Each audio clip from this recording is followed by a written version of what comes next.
Right, yeah.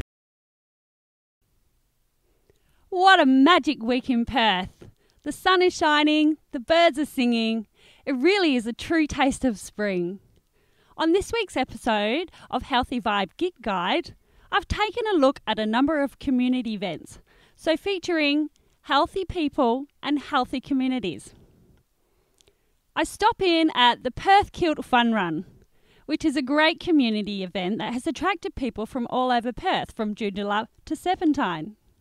It also has a global sense of community because it links through to other KILT Run events, including Ontario, Canada, and Perth in Scotland. Next, I take a look at a community rally down in Point PERON.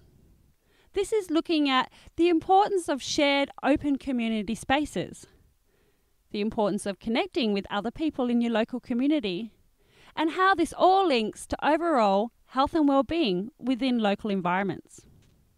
And finally, I take a look at a UN award-winning little pocket of magic called BALDIVIS Children's Forest. We examine the importance of understanding your local environment, getting to know the local flora and fauna, and how all of this can help with your overall well-being and de-stressing. So getting back to nature. So do join me as we take a walk around Perth and check out healthy people and healthy communities. Behind me is the scene of the Perth KILT Fun Run. It's held annually and this year attracted 300 people participating. So there's two courses they can do. One is a couple of laps of 2.5 k's or they can do 5 k's. It's about bringing people together in the city of Armidale and having a good time. So you can feel friendly faces, lots of activity going on here today. Did you have a good time? Yes, a bit of exercise and a bit of fun. KILT Run's about double the size that it was last year. Last year it was pretty hot. It was stinking hot actually. But this year's perfect. In September it's really good to have it. People get all flurried up, put on their regalia and run around in their kilts, everything, which I don't have on my kilt on the outside, mine's on the inside. And I think the event's fantastic because it gets people off their lounge room floors or their lounges. It gets them motivated. They get out on a day like this in Perth where it's just beautiful. And anything, you know, eat fresh, be healthy, get outdoors, get a bit of vitamin D. Just came along today. I used to do Highland dancing and so did my mum, so we just thought it'd be fun to go for a run in our kilts. Awesome, and do you live in the local area? No, I live up in Joondalup. So you came all the way down here, well done. Do you think you'll come next year? Yes, for sure, yeah. Thank you. Fun. The KILT Run, in fact, started only last year was our first run. This year we set out to break that record. We've more than done that in terms of the number of registered entrants today. But we're now also the largest KILT Run competition run in the Southern Hemisphere. Well, the City of Armidale, of course, is fully supportive of anything to improve the lifestyle and healthy communities in general. So we spend a fair bit of time with our events to make sure that there is a component of that, and the KILT Run, of course, exemplifies that. Yeah, the gathering itself is just something that brings again people. We have competitions with dancing and pipe bands, and of course there's the traditional games of tossing the kyber, the tug of war, that sort of thing, which will occur later on this afternoon. So thank you. Is there any last final words you'd like to say about the KILT Run? Well, look, come and join us next year. We've got to break this record. Thank you. What a gorgeous spring day down here in Rockingham, Point PERON, Western Australia. This has been a popular family holiday destination for many years, with its abundance of diversity in wildlife, plants, and of course all the activities you can do down here out on the water. It is so important to have access to open community spaces. They create social connections, community connections, and strengthens the community as a whole. I've come down to Point PERON for a rally, and although I don't like to promote or support any political agendas through this TV series, I think it is important to demonstrate the strength of a community and how that is important to overall health and well-being within society. So George, just fill me in on a little bit about what you've been doing and where your specialties lie. Well, I'm a clinical psychologist, an adjunct professor of psychology. One of my lifelong interests has really been to look at the environment and look at how the environment enhances human well-being, both physically, psychologically and various other ways. There's a lot of research evidence from all around the world to show that people are healthier, are happier and have better social connections and feel greater sense of spirituality when they're in contact with pristine natural environments. At the moment, this is a unique environment. I mean, it's a unique timbered environment. It's unique to the marine wildlife, the bird life of the area, sea lions which are here, little penguins which are here. The loss of these will be a great loss to the whole of Western Australia, the whole of the nation, and where we nurture ourselves as people. So I feel very strongly that we need to preserve this for people forever. So that's a good lead-in, I guess, to talk about health and well-being for people in terms of community spaces and accessing that for overall mental health. So do you want to talk a little bit about that? Well, physically, where people have got green environments, they tend to get outside more, they tend to use them more, they exercise in them more, they feel fitter, they feel healthier. Because people are healthier too, this is benefit to government. It reduces health costs if people are enjoying these. And if you look around Point PERON, you'll see people doing this. They're exercising up and down the steps there, they're swimming in the ocean, they're snorkeling, they're fishing, they're getting the health benefits from this. And so for the people that might be watching this, what would you like to say to them about the importance of community spaces? Community space is valuable because it draws people together. And we know that where people live in urbanised areas and close compact areas where they have access to green space, they socialise more, they meet people more, they're walking their dog along, they exchange pleasantries, people know each other more by name. So there's all these social benefits. It benefits a community. And when a community is benefiting like that, I mean, data shows us that there's reduced violence, there's reduced domestic violence where people have access to public space, and this reduces crime rates and again has a very distinct community value. Well, thank you, George. There's a lot there to take in, I guess, because community space, some people just look at it and see it as a park, but really there's a lot of overall social benefits by connecting with the wider community, and there's a lot of health benefits by having access to some space like that. So thank you, George, for sharing those insights. I really appreciate your time today. Thanks, Ruth. It's the ultimate in children's playgrounds, right here in Baldivis, called the Children's Forest. And I'm sitting here on a big, massive log. What could be more awesome than a nature's playground such as this?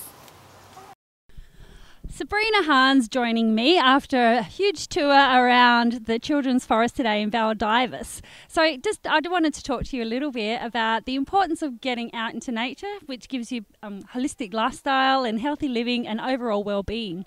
So did you want to just talk a little bit about that and your experience, I guess, with bringing people back to nature? I certainly do. It's one of my pet topics, I have to say. I think particularly in an urban environment where there's less and less bushland left, I think people are suffering from that whole deficit of nature around them, and it's so important for kids. And of course, if you come out with your own children or someone else's children, you might like them better than your own, it's a whole family involvement, and as soon as the kids get out into the bush, they climb trees, they look around them, they listen, they see birds, they see lizards, they hear frogs. So it's a totally natural environment that you just cannot get anywhere else. You're not going to get it at home in your suburban block. If you live in a flat or an apartment, you don't see any of that nature around you. So it's really important to maintain these tiny little pockets that we have that we can actually bring children to and come out and relax, because as soon as you get out into nature, you de-stress. And they know for a fact that nature has a very calming and de-stressing feel to people. So it gives them a whole different perspective on their life. Jackie is the project manager at the Baldivis Children's Forest. So do you want to tell me, Jackie, a little bit about what you've seen when kids come to the forest, and I guess their reaction and what it offers to children and families. Sure. Yeah, we're really excited. We've got this beautiful space here. It's about 49 acres and we get children out. I've only been with the forest for a year, but we started getting children out and they've come, and a lot of them haven't been previously. And for the first hour, they're really quiet. They're looking around. They come from schools where they actually don't have any trees at all, and they're really overwhelmed, I think. And then after about an hour or so, they settle down and they start looking around and they start walking around and talking, and they get really noisy and really loud, and they start touching things, and it's just so exciting to see them really come out of themselves. And they go home black, covered in dirt, muddy, wet, and we just love it, and they're so happy when they leave. And we know they've had a really positive experience in a really healthy place, and they're outside getting lots of sunshine and vitamin D, and they're learning about the forest and they're learning about bushland. And yeah, it's a really lovely job, and it's so exciting because they all get on the bus and they're really noisy and they've just had so much fun, and that's what it's all about. This place is for kids to come and just go berserk and have a space. Yeah, so as you're driving along Mandurah Road, you see a sign that says Children's Forest. So if you do drive by, do come in and check it out. It's really quite spectacular. I myself have been coming down to this area for 40 years on family holidays and didn't know it existed. But it really is special. So I heard that you planted something like 6,000 trees. So do you want to talk a little bit what you actually do here? Yeah, well, we do lots of things. We're looking at changing what we do a little bit. So trying to do more nature play. We build cubbies, and we have sensory obstacle courses, and we have dinosaur digs, and we do lots of things. We're now doing mud pies and all sorts of really fun things. We've had camp outs and had damper and storytelling. But traditionally the forest has been about getting kids in with their hands in the dirt, plant. This year alone, we planted about 7,000 trees and understory plants, lots of mid-story, lots of wattle for the birds and things. And in future years, we're looking at, making sure that the kids all get a chance to plant. That's part of what they do when they come here. They usually have some kind of land care activity, so whether it's planting or weeding or sorting things out or collecting seed, so that they get to learn and actually get their hands in the ground, which we think is vital. So this year alone, about 7,000 plants and about 1,700 kids came to the forest. A lot from the local area, but we're hoping to expand out and get kids from all over the place to come. So it's exhausting. It's exhausting and rewarding. I feel quite invigorated having just walked through for an hour and a half. And I have to say, at the end, we did have a beautiful little sample of all the bush tucker that you can find here. And one other thing, talk to me about this amazing award that this forest has won. Oh, yes. I wasn't responsible because I've only been here a year, but the forest committee and the working groups and the children have been involved in winning us a UN award because we are one of the few children's forests in Australia.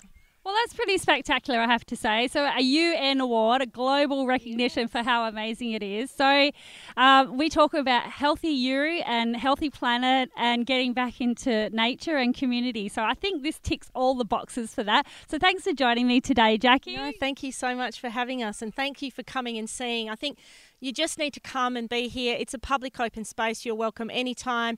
If the gate's shut, just walk up the hill, because when you get here, you just get this fantastic sense of peace, and it's just, I've never seen anyone not touched by that. So come along and experience it and bring everyone. Bring everyone. So that's the Children's Forest. So see the link below. That's the link for the website. So check them out for all the tours that they're doing. They're putting together a calendar of events, and just make sure you get down here. Yeah, thanks a lot. We do have a Facebook page as well. So if you look up our Facebook page, it's just BALDIVIS Children's Forest. You'll see us, and lots of our activities are on that as well. So thanks a lot. Awesome. Thanks, Jackie. Thank you. Well, that's a wrap for this week. My name is Ruth O'Dwyer, and I have been reporting for NHAEL TV. In this episode, we had a look at healthy people in healthy communities. Don't forget to check out our gig guide of what's happening around Perth next week. It'll pop up on the screen shortly. And if you have any great stories, do drop us a line. So until next time, stay happy, stay healthy, and I'll see you again soon.